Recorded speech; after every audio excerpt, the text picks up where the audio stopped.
one example of biological poem that has many dialogues between multiple characters, but it's just one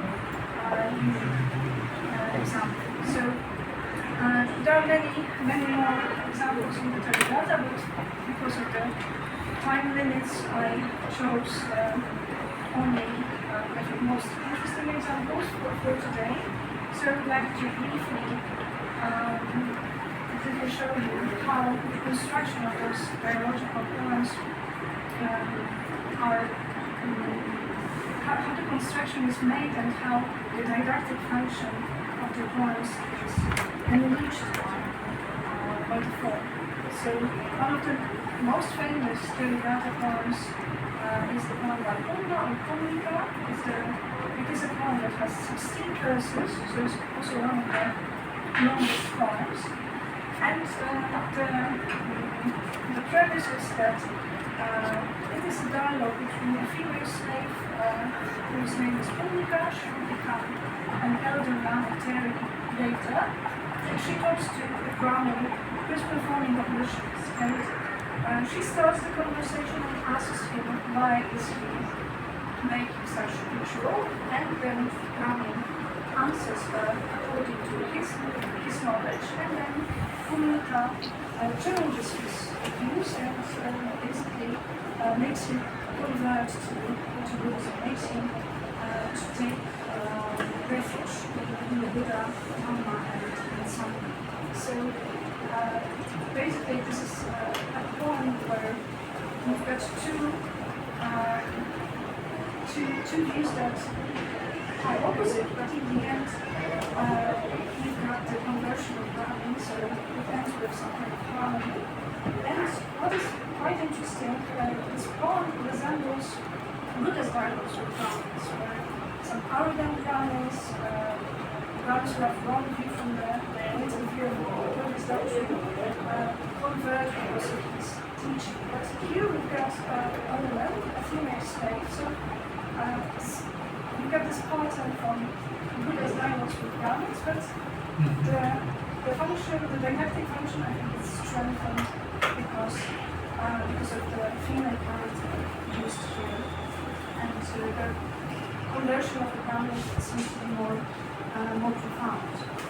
And also, in terms of creativity, the conclusion of the poem, when Brahmin converts at the very end, he says that only now he's truly a Brahmin, only now he's truly someone who acquires knowledge, someone who ended his education. So he uses Sanskrit terms, but they are now presented in Buddhist milieu. So we have some wordplay, we've got some thought motives with a new context, and it also increases the message of the poem.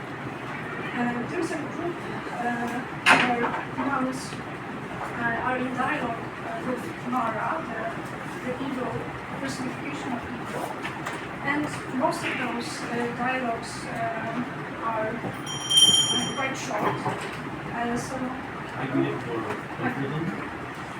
But also here we've got opposition between monks and Mara, and the defeat of Mara. He doesn't convert because he's a supernatural being. And most of the poems have similar structure. There are some variations, so there's very similar motive, but some kind of creativity in the details. And the only poem that has multiple dialogues is the poem of Sundari. So I only mentioned briefly that there are several dialogues, and the author Sundari only appears in the middle of the poem. So this is not opposition.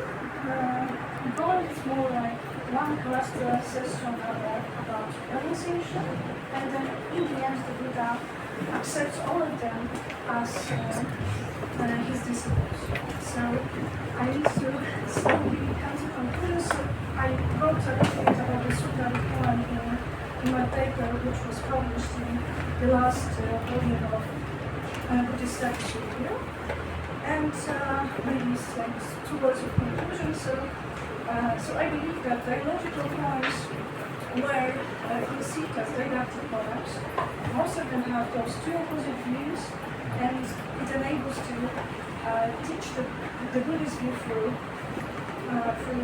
this conversation. And as Brian Black observed in his paper on Artha Shvetaketu, it seems that Buddhist literature adapted biological pattern from the Upanishad, but they would make it like in a creative way, and they would like use the pattern but fill it with their own ideas, their own motives, and their own adaptations. So I think I will skip the last things I wanted to say. So I need to mention that I'm supported by university grants, and I think I will thank you for your attention.